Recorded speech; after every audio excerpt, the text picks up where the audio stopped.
Movie की शुरुआत में हमारी हीरोइन जियाजो को दिखाते हैं। जियाजो जब 12 साल की थी तब उसके डैड गुजर गए थे, इसीलिए ऐसी सिचुएशन में वो अपने बचपन के घर को सेल करके दूसरी जगह पर रहने जाती है और कुछ सालों बाद वो कहीं पर जॉब कर रही होती है और उसका एम यही होता है कि उसने जो घर को बेचा था यानी कि अपने डैड के घर को, वो किसी तरह उसको वापस खरीद ले। लेकिन अब उसे जितनी सैलरी मिलती है वो उसके लिए खुद ही कम पड़ती है और उसको अपनी जॉब से खुशी भी नहीं है। अब एक लड़के मिंग को दिखाते हैं जो एक प्रॉपर्टी डिजाइनिंग का काम करता है और अपना बिजनेस स्टार्ट करना चाहता है। वो एक इन्वेस्टर को अपना प्लॉट डिजाइन दिखा रहा होता है, लेकिन वो इन्वेस्टर उसको इग्नोर करके वहां से निकल जाता है। फिर रात होती है और मिंग अपने घर में लौटता है और जियाजो भी अपने घर लौट रही होती है। लेकिन इसमें कॉमेडी की बात यह है कि मिंग और जियाजो दोनों एक ही अपार्टमेंट में यानी एक ही घर में रहते हैं। असल में बात यह है कि मिंग इस घर में साल 1999 में रहता है और जियाजो इस घर में साल 2018 में रहती है। अब आप लोग सोच रहे होंगे कि ये दोनों अलग अलग टाइमलाइन में एक ही घर में कैसे रह सकते हैं। ये सब हमें आगे पता चलेगा। अब देखते हैं कि यहाँ जियाजो नहा रही होती है और उस तरफ मिंग कुकिंग कर रहा होता है। वो बर्तन को सिंक में डालकर वॉश कर रहा होता है। तब जियाजो को उसके बाद टब में कुछ मिलता है और मिंग को उसके सिंक में जियाजो की ड्रेस मिलती है। इसे देखकर दोनों को कुछ भी समझ नहीं आता और वे सोचते हैं कि अचानक उनके घर में ऐसा सब क्यों हो रहा है। लेकिन बहुत थक जाने के कारण दोनों इसके बारे में ज्यादा नहीं सोचते और बेड पर जाकर सो जाते हैं। फिर अगले दिन सुबह मिंग के चेहरे पर जियाजो एक जोर का तमाचा लगाती है। वो दोनों शॉक होकर उठकर देखते हैं तो उन दोनों के कमरे मिक्सअप हुए होते हैं और वो कमरा पहले से भी बड़ा होता है। अब ये सब देखते ही दोनों घबरा जाते हैं। फिर जियाजो मिंग को चोट समझकर वहाँ की चीजों से मारने लगती है और मिंग भी यहाँ वहाँ भाग रहा होता है। तब उन्हें समझ में आता है कि दोनों के कमरे मर्ज हुए हैं। अब मिंग उसके कमरे से विंडो से बाहर देखता है, तब वहाँ बादल छाए हुए होते हैं और यहाँ जियाजो अपने कमरे से बाहर देखती है तो वहाँ तेज धूप होती है। फिर मिंग अपना डोर ओपन करके बाहर जाता है, तब उसे कुछ अलग नजारा नहीं दिखता। वो अब तक साल 1999 में होता है। लेकिन जब जियाजो मिंग के दरवाजे से बाहर देखती है तो वो एकदम शॉक हो जाती है, क्योंकि वो अब तक तो ईयर 2018 में जी रही थी, लेकिन उसे बाहर 1999 के सीन्स दिखते हैं और वो घबरा कर अंदर आती है और डोर लॉक कर देती है। फिर वो अपने कमरे के दरवाजे को खोलकर देखती है, तब वो फिर से 2018 में आ जाती है। लेकिन अब ये देखकर मिंग बड़ा ही हैरान हो जाता है, क्योंकि वो अब तक 1999 में जी रहा था और अब 2018 में टेक्नोलॉजीज और भी एडवांस हो गई होती हैं। फिर दोनों घबराकर अंदर जाकर डोर लॉक कर देते हैं। फिर वे दोनों समझ जाते हैं कि दोनों एक ही अपार्टमेंट में अलग अलग टाइमलाइन में जी रहे हैं। तब जियाजो मिंग के चेहरे पर एक और तमाचा लगाती है और मिंग उसे इसका रीजन पूछता है। तब वो कहती है कि ये सपना है, ये सच में जानने के लिए मैंने तुम्हें तमाचा मारा। फिर मिंग कहता है कि इस तरह लड़ते रहने से कुछ नहीं होगा, क्यों ना हम इन दोनों दरवाजों को एक साथ ओपन करके देखें कि क्या होता है। फिर वे दोनों जाकर अपने साइड वाले डोर्स को एक साथ खोलने की कोशिश करते हैं, लेकिन उस समय उन दोनों के कमरे फिर से मर्ज होने लगते हैं। तब वे समझ जाते हैं कि दोनों दरवाजों को एक साथ खोला नहीं जा सकता। अब जियाजो को याद आता है कि 1999 में उसके डैड जिंदा थे, इसीलिए वो मिंग से कहती है कि तुम अपने साइड का दरवाजा खोलकर मुझे तुम्हारे टाइमलाइन में ले लो, क्योंकि मुझे मेरे डैड से मिलना है। और मिंग भी उसे वहां ले आता है। अब 1999 में आते ही जियाजो उसके डैड से मिलने के लिए बहुत ही खुश है और भागकर जा रही होती है। लेकिन वहां पहुंचते ही वो देखती है कि उसके डैड ऑलरेडी 10 साल के जियाजो के साथ खेल रहे हैं। अब ये देखकर जियाजो बड़ी इमोशनल हो जाती है और वो उनसे मिलने के लिए तेजी से उनके पास जाने लगती है और तभी अचानक उनके सराउंडिंग्स में एक अर्थक्वेक आता है और तेज हवा भी आने लगती है, जिसके कारण वो अपने डैड से मिल नहीं पाती। फिर वो गुस्सा होकर फिर से अपने अपार्टमेंट में लौट आती है। अब मिंग उसे कहता है कि जैसे मैं तुम्हें मेरी टाइमलाइन में लेकर गया, ठीक वैसे ही तुम मुझे भी अपनी टाइमलाइन में ले चलो। और तब जियाजो उसे एडवांस लैपटॉप देती है और उस लैपटॉप को देखकर मिंग बड़ा ही सरप्राइज हो जाता है, क्योंकि उसके टाइमलाइन में तो सिर्फ कंप्यूटर्स हुआ करते थे।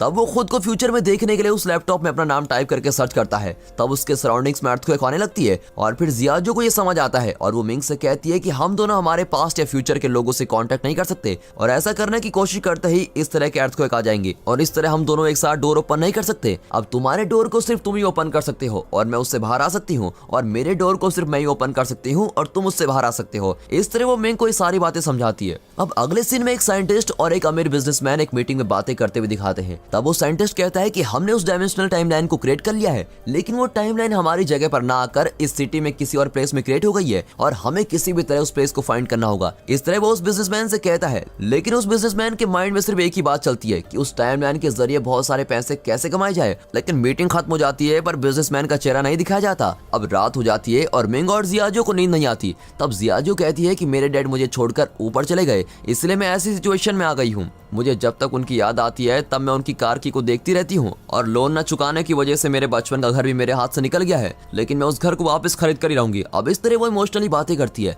फिर सुबह हो जाती है और जियाजो और मिंग दोनों ही अपने टाइमलाइन में ऑफिस के लिए निकलते हैं। असल में जियाजो को एक अमीर आदमी के साथ शादी करनी होती है और इतना ही नहीं, उसकी एक कंडीशन भी होती है कि उससे शादी करने वाला आदमी अगर उसका घर वापस खरीद कर उसको देता है तो ये उससे शादी करेगी। और इसी कंडीशन के साथ वो कई लोगों को डेट भी करती है, लेकिन उसकी इस कंडीशन को कोई नहीं मानता और ऐसे ही चलते चलते उसे एक दिन अमीर आदमी मिलता है जो उसकी कंडीशन के लिए राजी हो जाता है, लेकिन वो जियाजियो से उम्र में काफी बड़ा लगता है और वो बातें भी बड़ी अजीब तरीके से ही करता है। लेकिन वो अमीर होने की वजह से जियाजियो भी उससे शादी करने के लिए राजी हो जाती है। फिर वो कहता है कि कुछ ही समय में मैं तुम्हारे घर को खरीद लूंगा और फिर ऊपर से हम दोनों के नाम के नेम प्लेट्स को लगाना होगा, उसके लिए कुछ पैसे लगेंगे और ऐसे छोटे मोटे खर्चे के लिए मैं कैश कैरी नहीं करता, इसलिए अगर तुम्हारे पास कुछ पैसे हैं तो मुझे दे दो। और इसकी बातों में आकर जियाजियो भी उसको एटीएम से पैसे निकाल कर देती है। फिर वो कहता है कि मैं पानी की बोतल लेकर आता हूँ, लेकिन काफी देर हो जाती है और वापस नहीं लौटता।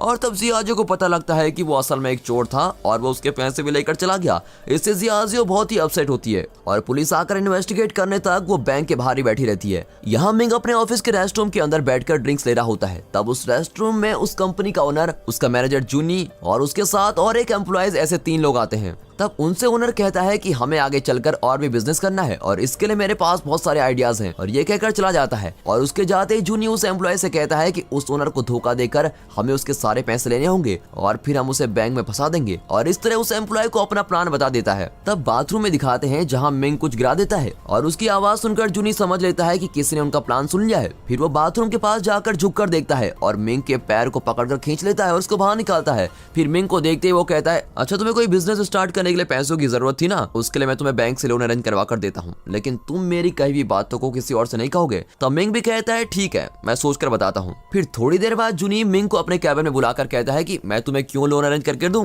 तुमने तो सिर्फ मेरी बात सुनी है लेकिन तुम्हारे पास उसका कोई प्रूफ तो नहीं है, और अब तो मैंने तुम्हें नौकरी से भी निकाल दिया है, तो तुम अब घर जा सकते हो। इस पर मिंग उससे कई बार रिक्वेस्ट करता है और कहता है मैं इस बात को किसी और से शेयर नहीं करूंगा और प्लीज मुझे नौकरी से मत निकालिए, लेकिन जूनी उसकी बातों को इग्नोर करता है और उसे नौकरी से निकाल देता है। यहाँ जियाजियो एक ज्वेलरी शॉप में काम कर रही होती है। तब वहाँ उसकी बचपन की बेस्ट फ्रेंड जियाओया आती है और कई सालों के बाद मिलने से वो काफी खुशी से बातें करते हैं। जियाओया ने एक अमीर आदमी से शादी की होती है और ये बात वो जियाजियो को बताती है। तब जियाजियो भी उससे कहती है कि हाँ मेरे हस्बैंड भी बहुत अमीर है और वो हमेशा बिजी रहते हैं, और इस तरह वो उससे झूठ कह देती है। तब जियाओया उससे कहती है कि आज रात तुम अपने हस्बैंड को साथ लेकर आओ, हम डिनर साथ में करेंगे और मैं भी अपने हस्बैंड को साथ लेकर आऊंगी, और ये कहकर वहाँ से चली जाती है। और अब जियाजियो एक बड़ी प्रॉब्लम में फंस गई है। झूठ कहने के कारण उसे अब समझ नहीं आता कि वो इसे कैसे हैंडल करे। तब उसे एक आइडिया आता है। वो मिंग को अपना हस्बैंड होने की एक्टिंग करने को कहती है और वो एक कोट को रेंट पे ले लेती है और मिंग को उसको पहनने के लिए कहती है। फिर वो मिंग को इस तरह रेडी करती है जैसे वो बहुत ही अमीर बिजनेसमैन लगे। फिर वो जियाओया की कहीं भी जगह पर जाते हैं और वहाँ जियाजियो मिंग को अपना हस्बैंड कहकर इंट्रोड्यूस कराती है और कुछ देर तक सब कुछ नॉर्मल चल रहा होता है।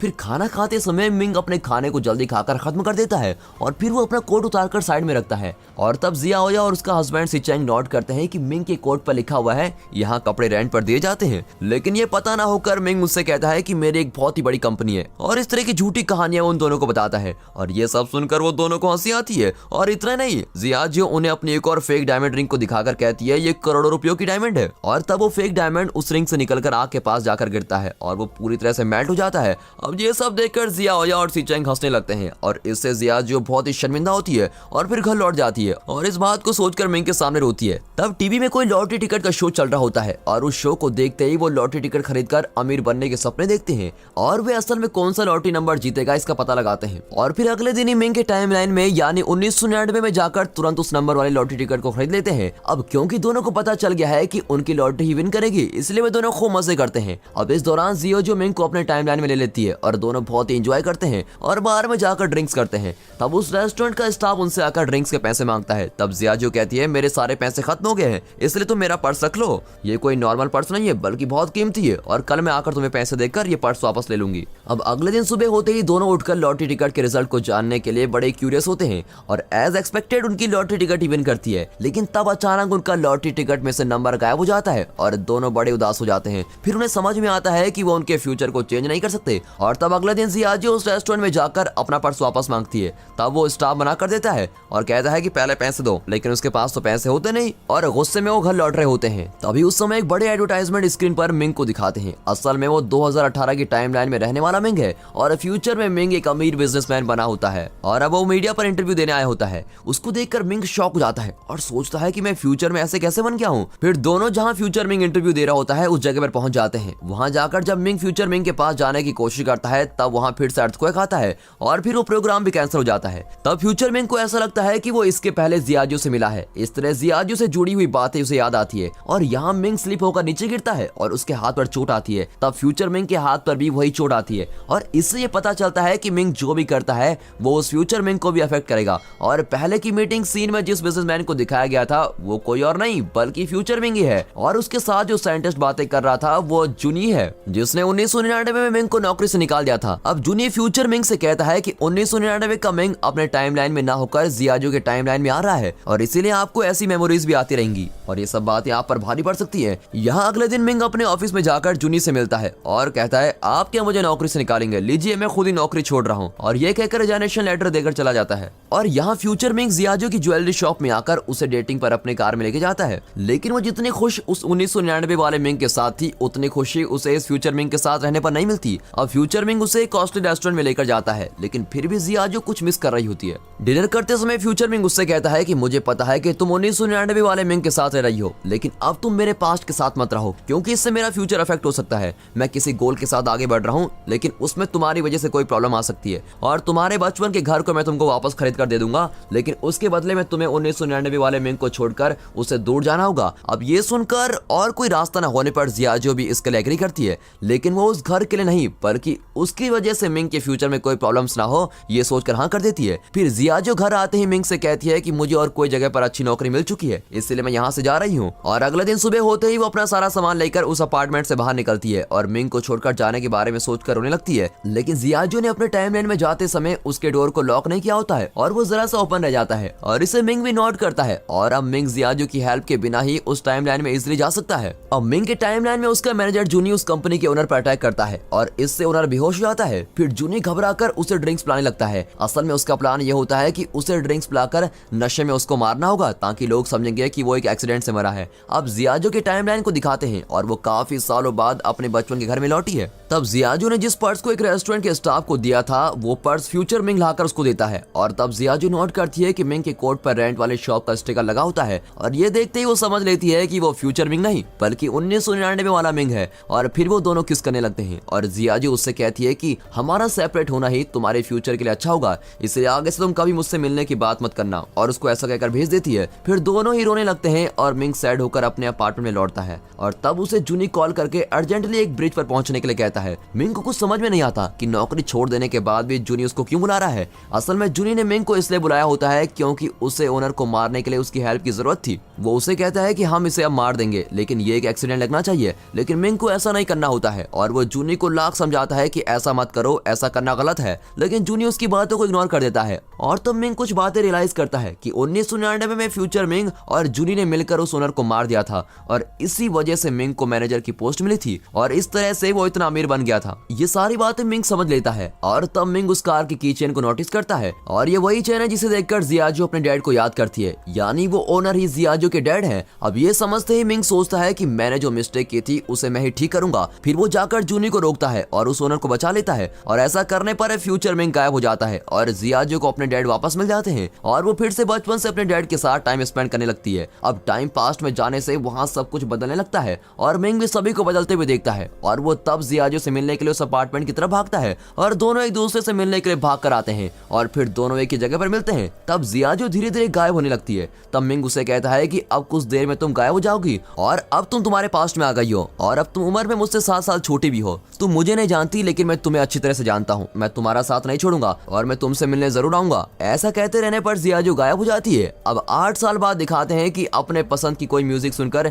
जियाजू उस म्यूजिक की तरफ चलकर आ रही होती है और वहाँ आते समय मिंग उसको देख लेता है और मिंग उसके पास आने लगता है। तब पास आते ही जियाजू उसे किक करती है और गुस्से में पूछती है कि क्या तुम चोर हो, इस तरह मेरे पास क्यों आ रहे हो। और इससे मिंग सोचने लगता है क्या अब भी हमें इस प्यार को लड़ाई से शुरू करना पड़ेगा। और दोस्तों इसी के साथ ये मूवी यहाँ पर खत्म होती है। दोस्तों ये मूवी आपको कैसी लगी हमें कमेंट करके जरूर बताइएगा और अगर वीडियो पसंद आ गई हो तो वीडियो को एक लाइक और चैनल को सब्सक्राइब अभी कर दें। And finally thanks for watching.